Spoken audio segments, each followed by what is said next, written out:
आज हम exercise 1.1 solve करेंगे। इसमें पहला क्वेश्चन हमसे पूछा है, is zero a rational number? Is zero a rational number?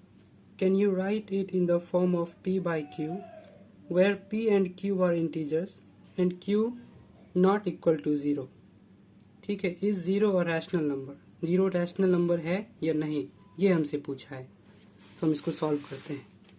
तो रैशनल नंबर हम जानते हैं क्या होता है। दुनिया का कोई भी नंबर, जैसे कि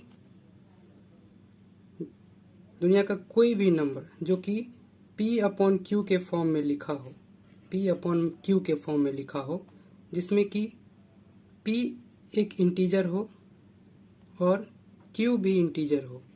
जैसे कोई भी नंबर हम एग्जांपल लेते हैं, जैसे कि 5/7, तो 5 भी इंटीजर है और 7 भी इंटीजर है, तो हम इसे 5/7 के फॉर्म में लिख सकते हैं, है ना।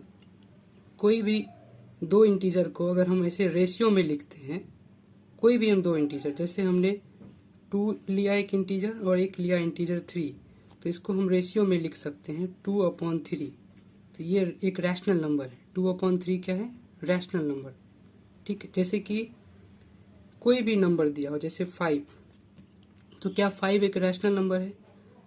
तो क्या हम इसको p/q के फॉर्म में लिख सकते हैं? तो हम लिख सकते हैं। 5 के नीचे हम 1 लिख सकते हैं, इससे कोई फर्क नहीं पड़ता। तो 5/1 एक रैशनल नंबर है। ठीक है, इसी तरह हर इंटीजर एक रैशनल नंबर है। कोई भी हम एक इंटीजर लेते हैं, जैसे कि 3, तो 3 को भी हम p/q के फॉर्म में लिख सकते हैं, ऐसा दिखने वाला नंबर। जैसे 3 के नीचे तो 1 लिखा ही हुआ है, तो ये भी एक रैशनल नंबर है। जैसे 7 के नीचे 1 लिख सकते हैं, ये भी एक रैशनल नंबर है। 8/13, ये भी एक रैशनल नंबर है। ठीक है, इसी तरह क्या हमसे पूछा गया है फर्स्ट क्वेश्चन में कि जीरो रैशनल नंबर है या नहीं। तो जीरो को भी हम 0/1 यानी कि p/q के फॉर्म में लिख सकते हैं, है ना।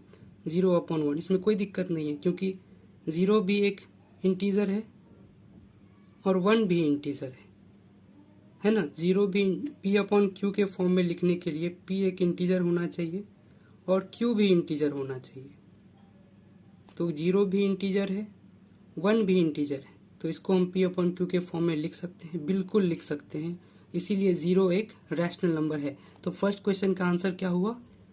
फर्स्ट क्वेश्चन का आंसर क्या लिखेंगे हम? यस। फर्स्ट क्वेश्चन का आंसर क्या लिखेंगे? यस।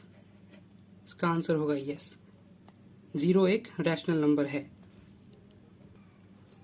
सेकेंड क्वेश्चन हमसे पूछा है, find 6 rational numbers between 3 and 4। 3 और 4 के बीच में हमें 6 रैशनल नंबर्स बताने हैं। इसको हम कैसे सॉल्व करेंगे? तो जैसे हम सॉल्व करेंगे क्वेश्चन नंबर 2 ना। क्वेश्चन नंबर 2, तो हमें 6 रैशनल नंबर्स बताने हैं, किसके बीच में? 3 and 4 के बीच में 6 रैशनल नंबर्स, याद रखना है, 6 रैशनल नंबर्स बताने हैं। तो हम इसको कैसे सॉल्व करेंगे? तो हमें याद रखना है कि जो भी नंबर, जितने भी रैशनल नंबर्स हमें निकालने हैं, यानी कि 6 रैशनल नंबर्स निकालने हैं 3 और 4 के बीच में, तो हम उससे नेक्स्ट नंबर, यानी कि 6 के बाद कौन सा नंबर आता है? 7 से इन दोनों नंबर को डिवाइड कर देंगे। जैसे 6 के बाद कौन सा नंबर आता है? 7, तो 3 को हम 7 से डिवाइड करेंगे, है ना, और 4 को भी हम 7 से डिवाइड करेंगे। ऐसे हमने 3 को 7 से डिवाइड किया, 3 ऊपर लिखा हुआ है न्यूमरेटर में, 3 को हमने 7 से डिवाइड किया, तो हमें मल्टीप्लाई भी करना होगा। तो 3 में हमने 7 से डिवाइड किया और 7 से मल्टीप्लाई कर दिया। उसी तरह 4 को भी हमने 7 से डिवाइड किया, है ना, नीचे में ऊपर 4 लिखा है न्यूमरेटर में, और डिनोमिनेटर में हमने उसे 7 से डिवाइड किया, और तो हमें 7 से मल्टीप्लाई भी करना पड़ेगा, ताकि 7 और 7 कट जाए और हमें 4 मिल जाए। हमने ऐसा ही 3 के साथ किया, 3 को 7 से डिवाइड किया और 7 से मल्टीप्लाई किया। 4 को भी हमने 4 को 7 से डिवाइड किया और 7 से मल्टीप्लाई किया। 7 से ही क्यों किया?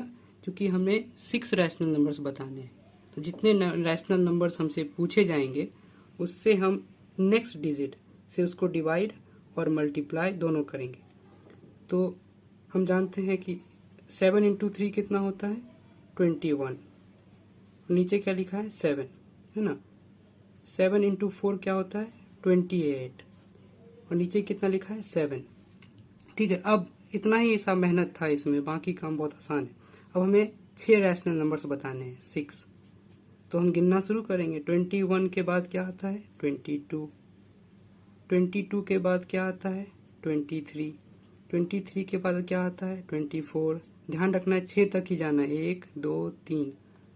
उसके बाद 25। फिर कितना आएगा? 26, है ना।